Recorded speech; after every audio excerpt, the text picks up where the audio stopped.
Hi there, so I just wanted to take the time to film a quick video just to recap on boundary training, just so you can have a look back, and when you're doing this with your pooch you've got something to refer to.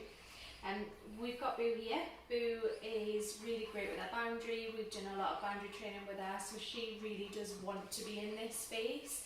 Given the opportunity, if her boundary is available to her, she wants to be on our boundary. She really values that boundary.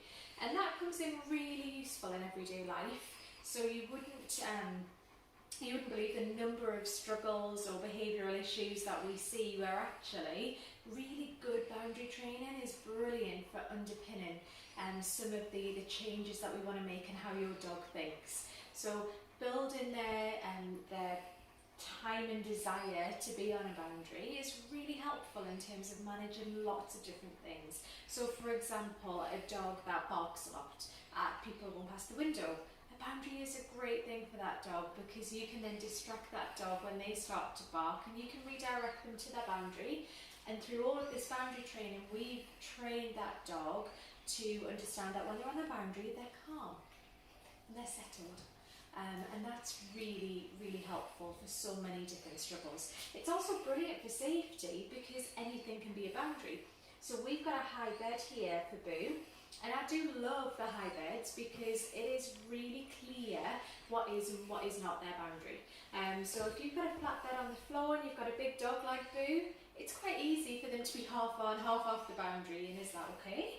Are we rewarding that? Are we not? Do we want them all on the boundary? So it kind of blurs the lines a little bit. Whereas a raised bed, it's very clear for Boo. She's either on the bed or off the bed. But it doesn't mean to say you have to go out and buy any additional kit, or you have to buy a raised bed if you don't have one. You can use any dog bed, and certainly dog beds with sides are really useful because again, it's just a bit more clear, are they on their boundary? But if you don't have that either, it's okay to use something flat. And as you progress your boundary training, you can get to the point where you can use anything as a boundary. So if I'm going out with Boo, I can take a blanket out, I'll put the blanket on the floor and I'll tell her that's our boundary, and Boo will go to that blanket and behave with it in exactly the same way she will with her raised bed. So that can really help you to manage your dog's behaviour when you're out and about as well. And from the dog's point of view, their boundary is a brilliant place to be. This is not we're pushing them into their boundary. This is they want to be on their boundary. Their boundary adds so much value, that's where they want to be. So it's really effective in all types of scenarios. So definitely a good one to put a lot of effort into initially, and you'll really see results in this. You'll really start to see some behavioural changes in your dog the more you focus on doing some boundary training with them. So with Boo, obviously she's very used to our boundary, but I am going to try and take you through the steps as I would from a dog who'd never been on a boundary before. So we'll just start that and see how we do with that. Are you ready, Boo? Good girl. So I'm just going to take her away from my boundary initially, and I'm just going to block her getting straight back on, because actually Boo's approach here would be to want to go straight back onto our boundary, and we don't want that just yet because I want to show you the steps from the very beginning. So, are you ready, Boo? With a brand new dog who's never seen a boundary before, your first step is really just to get them to feel comfortable being around the boundary. So from that point of view, I would just feed when they're close to the boundary. You know, really start to build their confidence a little here. So when they look at the boundary, when they're close to the boundary, when they sniff the boundary, they get a piece of food, they get a reward for starting to build their confidence with the boundary. And then when they start to look like they're quite comfortable with the boundary being here, that's when you would maybe start to throw a piece of food further onto the boundary and maybe encourage a couple of paws up on the boundary. So there we've got 2 paws up on the boundary. Really great job. And if this is the first time your dog is doing that, that's when you really want to reward this behaviour. So good girl, what a good job. Very good girl. And then we'll throw a bit more food out. And then we'll get to the point, remember, we're letting them make the decisions here. We're not asking them to get up on the boundary, but you'll get to this point where they've got 4 feet on the boundary. And we're going to really reward that with, well done. What a clever girl. What a good job. Very nice. Now if you're doing this boundary training with a new puppy, you're likely to have an excitable puppy who's going to jump on the boundary, jump off the boundary, jump back on the boundary, jump off the boundary. And to begin with, that's fine. In the long term, we're going to manage that. So when they're on the boundary, they'll be calm and they'll be settled.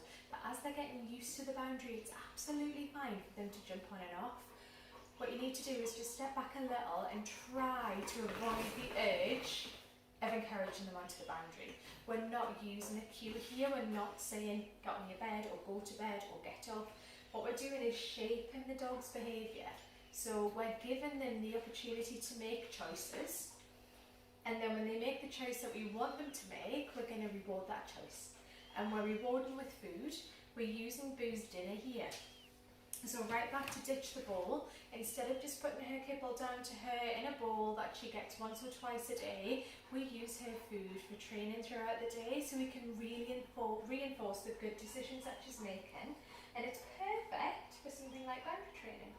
So it helps her to understand when she's on the bed, it's really valuable for her.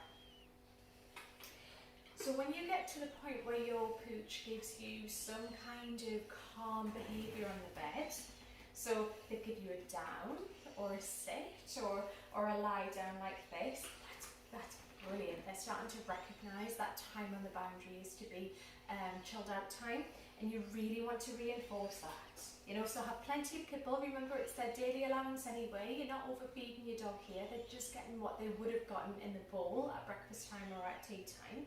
So you know, you can be very generous, good girly, with this kibble. Good girl. So when you've got to this point actually where your dog seems to really enjoy being on the boundary, your next step is to start to move into encouraging the dog off the boundary and then getting them to come back onto the boundary. And you can tell when you're really starting to build good value with this boundary, because they'll do that automatically without you having to ask. So your first step is you want to throw a piece of kibble. Nope, not under your bed. Ready? Okay. Off the bed.